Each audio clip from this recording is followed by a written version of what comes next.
A Bolsa Brasileira subiu mais de 30% este ano. Um desempenho impressionante, principalmente em dólar. Pois é. Mas, conversando com as pessoas, a sensação geral não é de euforia. Pelo contrário, né?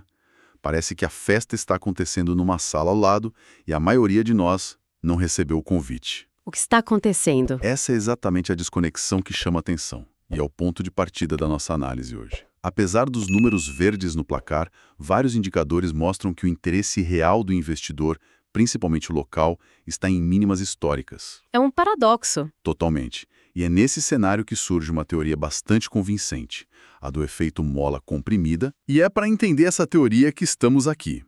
Nossa missão é mergulhar nos dados mais recentes do mercado, com base em informações de um relatório do BTG Pactual de 26 de novembro e descobrir por que, mesmo depois de uma alta tão forte, a Bolsa Brasileira pode ter um potencial de subida ainda maior. Exatamente. Justamente por causa de quem ainda não está nela. Interessante. Vamos focar nos fluxos de capital, onde o dinheiro está, para onde ele não está indo e o que pode acontecer quando essa maré virar. A questão fundamental é o que acontece quando uma quantidade gigantesca de dinheiro, que hoje está estacionada em investimentos super conservadores, começa a se mover. Porque a percepção de risco e retorno muda. Isso.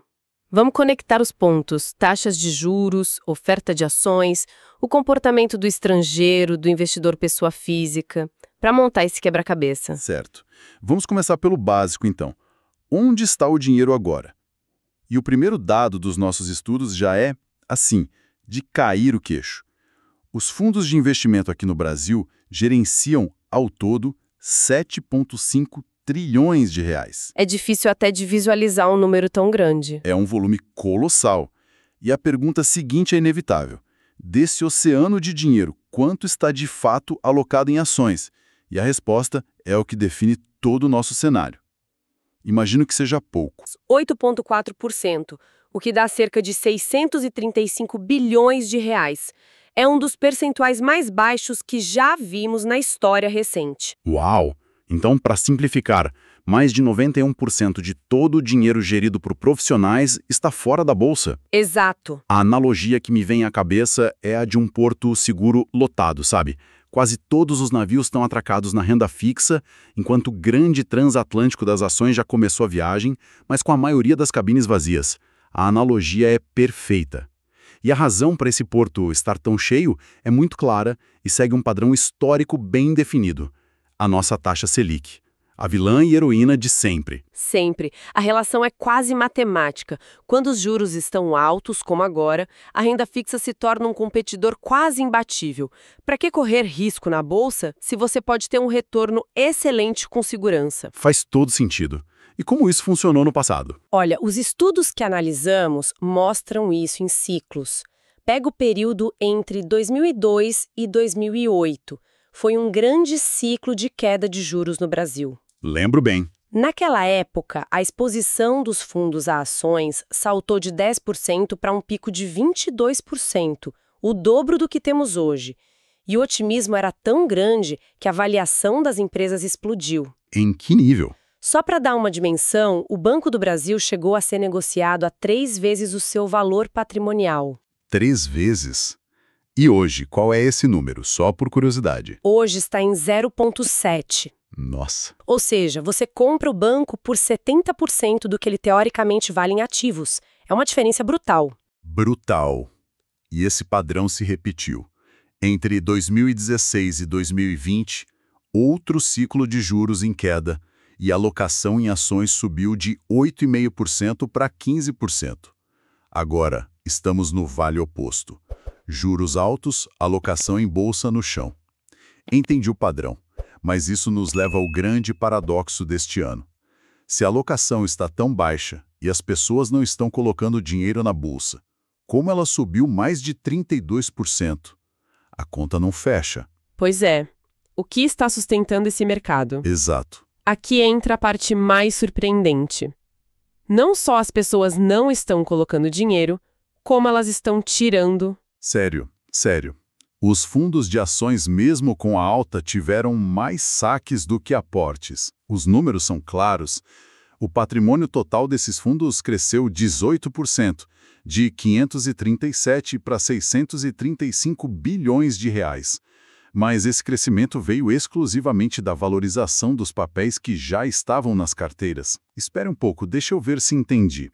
Quer dizer que, com o Ibovespa subindo mais de 30%, o investidor médio, na prática, estava vendendo suas cotas? Exatamente. Estava realizando lucro ou saindo no prejuízo, mas estava saindo.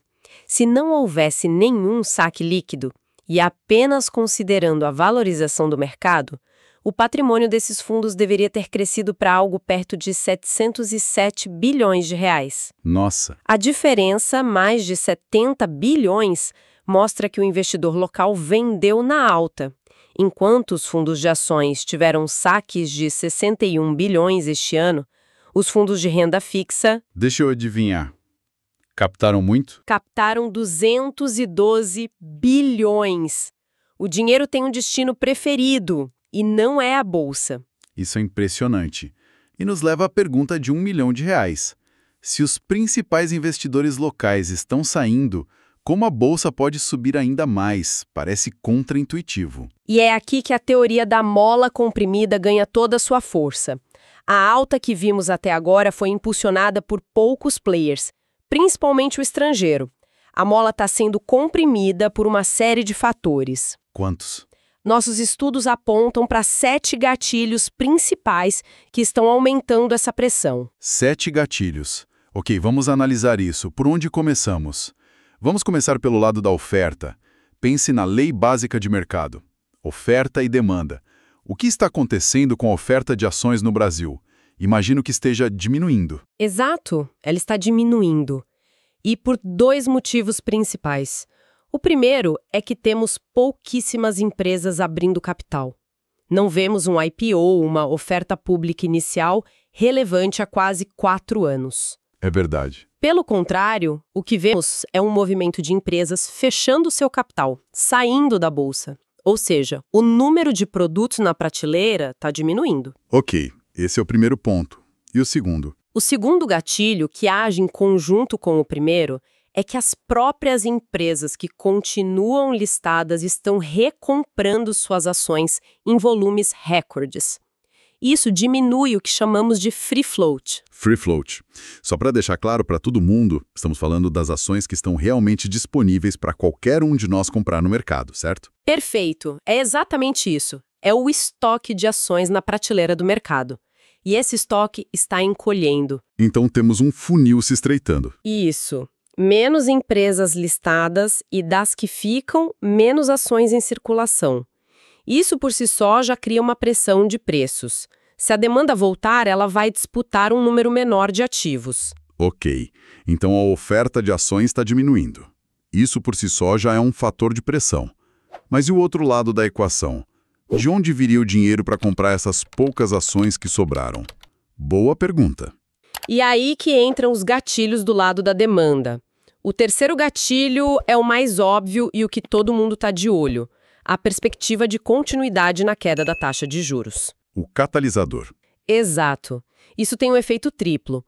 Primeiro, torna as ações mais atraentes. Segundo, melhora o balanço das empresas, porque o custo da dívida delas cai. E terceiro, estimula a economia, o que tende a aumentar o lucro. É um ciclo virtuoso. Completamente. E mais lucro vira mais dividendos, que muitas vezes é reinvestido na bolsa. Certo, a queda de juros é o catalisador.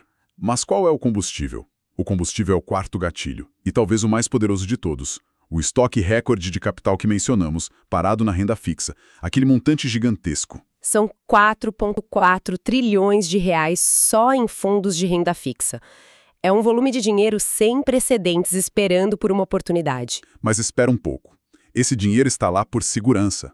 Não é um pouco otimista demais achar que uma montanha de dinheiro tão grande vai simplesmente sair correndo para o risco da bolsa só porque a Selic caiu 1 ou 2 pontos? É uma ótima objeção. E você tá certo, não vai ser da noite para o dia e nem todo esse montante vai migrar.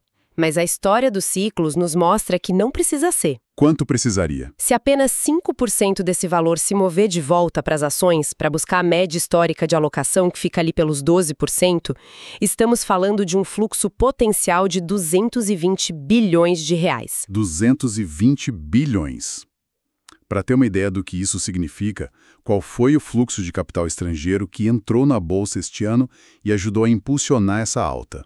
O fluxo estrangeiro positivo este ano foi de cerca de 25 bilhões de reais. Então, estamos falando de um potencial de entrada de capital local quase 10 vezes maior do que o capital estrangeiro que já fez um belo estrago nos preços. O impacto seria enorme. Entendi. Então temos a oferta caindo e um potencial de demanda gigantesco, represado. Mas quem são os jogadores que ainda não entraram em campo? Isso nos leva aos outros gatilhos, imagino. Exatamente. Os 3 últimos gatilhos são os grupos de investidores que, por assim dizer, ainda estão assistindo ao jogo da arquibancada. Quem são eles? O 5º gatilho é justamente o investidor estrangeiro. Apesar do fluxo positivo, ele ainda é considerado fraco se olharmos a série histórica. Há muito mais espaço para entrada. Ok. O 6º gatilho é o investidor pessoa física. Ah, esse é interessante. Porque a gente ouve que batemos a marca de 6 milhões de contas na Bolsa, o que parece um sucesso. Parece, mas os dados de volume contam outra história. A participação da pessoa física no volume total negociado na Bolsa despencou. Em novembro, foi de apenas 11,5%. Já foi bem mais, né? Já chegou a ser mais de 20% no auge da euforia da pandemia. Muita gente abriu a conta, mas não está operando. Talvez por trauma de perdas recentes ou simplesmente pela atratividade da renda fixa. E o 7º e último gatilho, qual seria? É a cereja do bolo que reforça tudo que dissemos. Os próprios fundos de ações locais, os gestores profissionais, continuam com saques líquidos. Eles ainda são vendedores. Eles estão sendo forçados a ser vendedores, não compradores. Para pagar os resgates dos cotistas, muitas vezes eles precisam vender ativos, o que segura a alta de certos papéis. Então, se a gente junta tudo, temos os estrangeiros que entraram pouco, as pessoas físicas que estão paradas e os fundos locais que estão vendendo. A pergunta é, o que acontece quando esses 3 grupos viram a chave ao mesmo tempo? Aí a mola se solta. Quando a percepção mudar de vez, talvez por aquele famoso sentimento de FOMO, o medo de ficar de fora, a pressão compradora pode se intensificar de forma drástica e muito rápida. Para entender o peso de cada um, quem realmente dita as regras do jogo no dia a dia da Bolsa? Os dados de volume da B3 mostram isso claramente, certo? Sim, e os números são impressionantes. Os investidores estrangeiros, sozinhos, representam 58% de todo o volume negociado. Mais da metade? Muito mais. Os fundos locais, mesmo vendendo, movimentam 25%. Juntos, eles são mais de 80% do mercado. A pessoa física, com seus 11,5%, faz barulho, mas não define a tendência principal. São os grandes que movem o ponteiro. Sempre. Nesse contexto, olhar para a ação da própria B3, a empresa que opera a Bolsa, pode ser um bom termômetro do humor do mercado, não? Sem dúvida. A ação B3SA3 é um excelente proxy para a atividade do mercado. Existe uma correlação muito forte entre o volume financeiro negociado diariamente na Bolsa e a cotação da empresa. E a gente viu isso na prática. Totalmente. Vimos o volume explodir em 2020 e 2021 e a ação da B3 foi junto. Depois, o volume caiu drasticamente e a cotação acompanhou a queda. E como está a avaliação da empresa hoje, segundo as análises que temos? Hoje, a situação é curiosa. A avaliação da B3 parece um pouco esticada. O papel é negociado a 15,7 vezes o lucro da empresa. Isso é muito. Esse é um múltiplo que o mercado geralmente paga por uma empresa de alto crescimento. Mas a B3 não está crescendo nesse ritmo, pelo que entendi. Exato. Aí está o problema. O lucro da B3 está basicamente estagnado há 5 anos.